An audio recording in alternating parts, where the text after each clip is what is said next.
Boa tarde, Kleber. Olha, é isso mesmo. A PEC das domésticas foi aprovada na semana passada e começa a valer hoje em todo o Brasil. Quem vai nos dar mais detalhes sobre as principais mudanças é o advogado Eric Berger, daqui da cidade de Limeira. Eric, qual foi então a principal mudança nessa chamada PEC das domésticas? Bom, a principal mudança foi equiparar as empregadas domésticas aos trabalhadores comuns, né? A atividade do trabalhador comum, que está vinculado a empregadores que desempenham atividade econômica, etc., eles tinham direitos diferenciados da empregada doméstica. E hoje elas terão praticamente o mesmo tipo de direito. Por exemplo, antigamente era uma condição, antigamente não, né? Até a semana passada, era uma condição onde as empregadas domésticas não tinham quantidade de jornada de trabalho mínima para trabalhar e hoje terão. Né? E isso é um avanço para o tipo de trabalho delas. Né?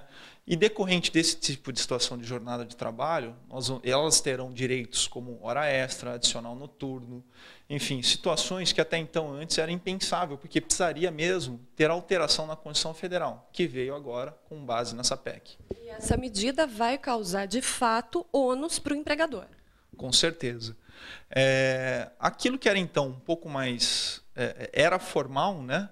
Mas era relativizado, havia uma relativização em cima disso, com essa alteração gera um custo mais mesmo para o empregador. Gera um direito para o empregado, né, alguns direitos ao empregado doméstico, mas também gera um ônus financeiro para o empregador. Por quê? Quando pensa que o empregador vai ter que agora pensar em pagar hora extra, vai ter que pensar em pagar adicional noturno, vai ter que pensar em pagar descanso semanal remunerado, é obrigado ao fundo de garantia e etc., tudo isso aí repercute financeiramente nesse contrato de trabalho. Né?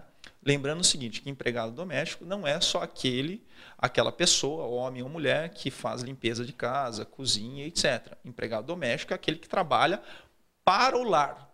Tá? Então, todos os profissionais que trabalharem para um lar, no ambiente residencial, são considerados empregado doméstico. Tá? Então, por exemplo, uma enfermeira que presta uma assessoria, que está cuidando de um senhor, enfim, etc., é um empregado doméstico.